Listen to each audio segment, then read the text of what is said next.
দরজায় কড়া নাড়ছে ঈদুল আজহা, আর উৎসব মানেই দেশের চলচ্চিত্রাঙ্গনে বাড়তি উন্মাদনা। কয়েকদিন আগেও ঈদের সিনেমার তালিকা ছিল বেশ ফাঁকা, তবে শেষ মুহূর্তে এসে একে একে যুক্ত হচ্ছে নতুন সিনেমা। প্রকাশ পাচ্ছে পোস্টার, টিজার ও ট্রেলার।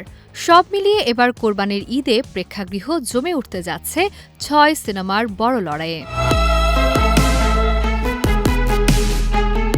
সবচেয়ে বেশি আলোচনায় রয়েছে শাকিব খান অভিনীত রকস্টার। আজমান রুশো পরিচালিত সিনেমাটি ইতিমধ্যে সেন্সর বোর্ড থেকে ইউ সার্টিফিকেট পেয়েছে।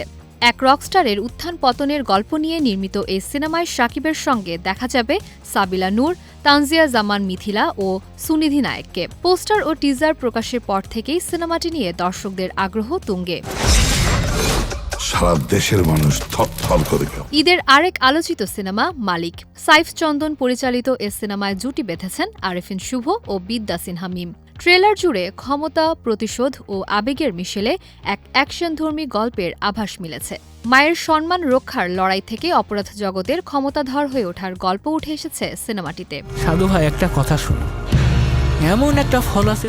অন্যদিকে হাওয়া খ্যাত নির্মাতা মেজবাউর রহমান সুমনের রইদ নিয়েও তৈরি হয়েছে বাড়তি কৌতূহল। নাজিফা তুষি, মোস্তাফিজুর নূর ইমরান ও গাজী রাকায়েত অভিনীত সিনেমাটি আন্তর্জাতিক অঙ্গনে প্রশংসা কুড়ানোর পর এবার মুক্তি পাচ্ছে দেশের প্রেক্ষাগৃহে। সাধু ও তার মানসিক ভারসাম্যহীন স্ত্রীর জীবন সংগ্রাম নিয়ে তৈরি গল্পটি দর্শকদের আবেগ ছুঁয়ে যাবে বলেই প্রত্যাশা। আপনি কি হেলেন নাকি বনলতা সেন? এছাড়া দীর্ঘদিন পর মুক্তি পাচ্ছে বনলতা সেন।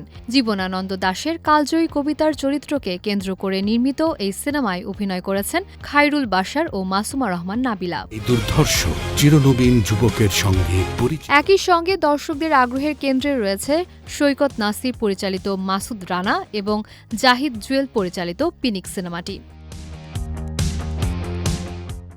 সব মিলিয়ে বলা চলে অ্যাকশন, থ্রিলার, রোম্যান্স আর ভিন্নধর্মী গল্পের সাজানো সিনেমাগুলো নিয়ে এবার ঈদের প্রেক্ষাগৃহে জমবে বড় প্রতিযোগিতা।